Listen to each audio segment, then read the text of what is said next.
in the past that the only way to deal with the problem of racism is to treat people on the content of their character and nothing else.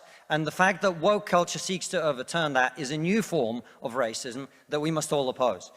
It means also I will not use this opportunity to say I told you so, as someone who spent the last 5 years warning people in the West that if we continue to erode our culture, if we continue to undermine our confidence in Western values, that our enemies like Vladimir Putin will seek to capitalize on it. I will not make any of those points tonight, at all. Instead, I am not going to talk to those of you who already agree with me, which I imagine is most of you. I'm not going to talk to you because I imagine after everything you've heard tonight, you're going to vote for the proposition. I'm going to confess I will take your vote for granted. Tonight, I am the Labour Party and you are the Red Wall.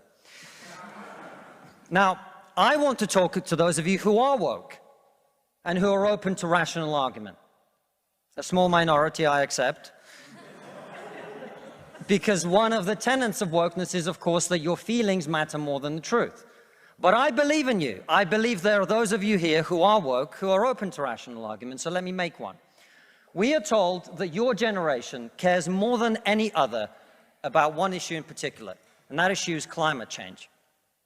We're told that many of you suffer from climate anxiety. You wish to save the planet. And for tonight, and tonight only, I will join you.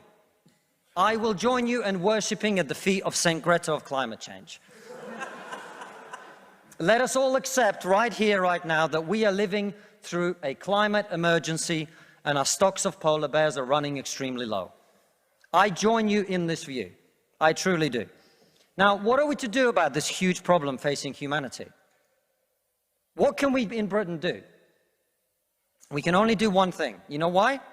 This country is responsible for 2% of global carbon emissions, which means that if Britain was to sink into the sea right now, it would make absolutely no difference to the issue of climate change.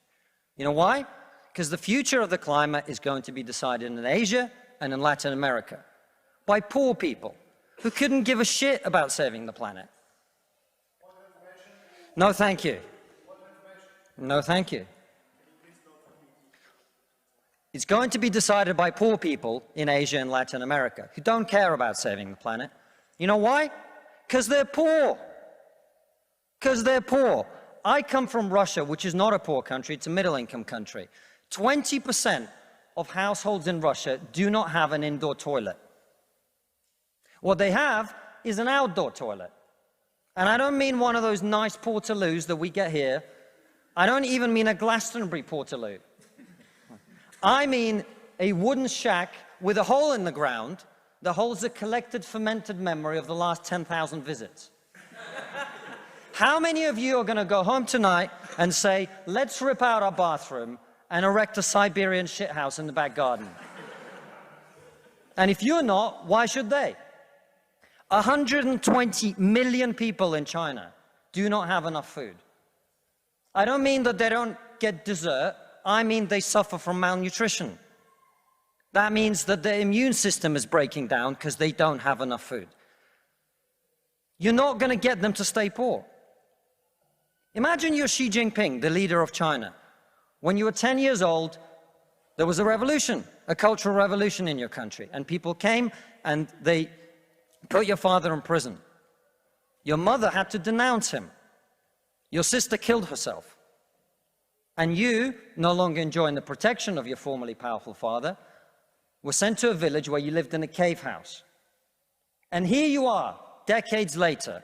You have clawed your way up the bloody and greasy pole of Chinese politics to be the undisputed supreme leader of the very Communist Party that destroyed your family.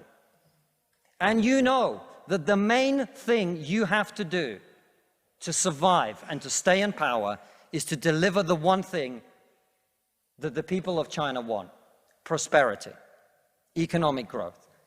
Where do you think climate change ranks on Xi Jinping's list of priorities? A third of all children who live in extreme poverty in the world live in India. That means they are starving and dying of preventable disease. Now, About 15 months ago, my wife got pregnant. Not me, because we're old school.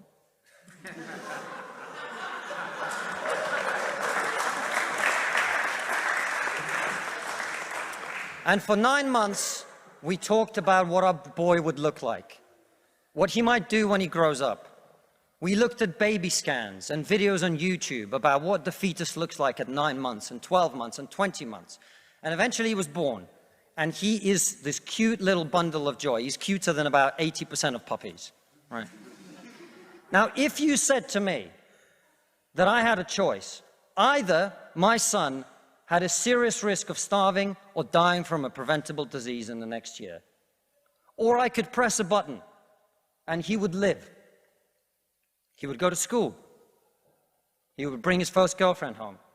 He'd go to university and graduate and become a woke idiot.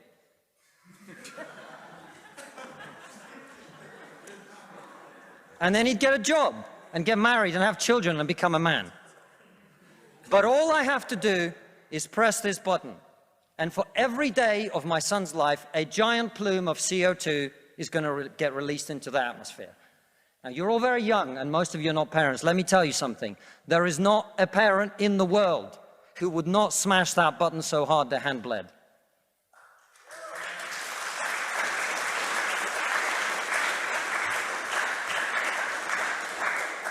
You are not going to get these people to stay poor. You're not even going to get them to not want to be richer. And so, I put it to you, ladies and gentlemen, there is only one thing we can do in this country to stop climate change, and that is to make scientific and technological breakthroughs that will create the clean energy that is not only clean, but also cheap. And no, thank you. And I want everyone to get home on time today, which is not going to happen. And the only thing that wokeness has to offer in exchange is to brainwash bright young minds like you to believe that you are victims, to believe that you have no agency, to believe that what you must do to improve the world is to complain, is to protest, is to throw soup on paintings. And we on this side of the House are not on this side of the House because we do not wish to improve the world. We sit on this side of the House because we know that the way to improve the world is to work, is to create, it is to build. And the problem with woke culture is that it's trained too many young minds like yours to forget about that. Thank you very much.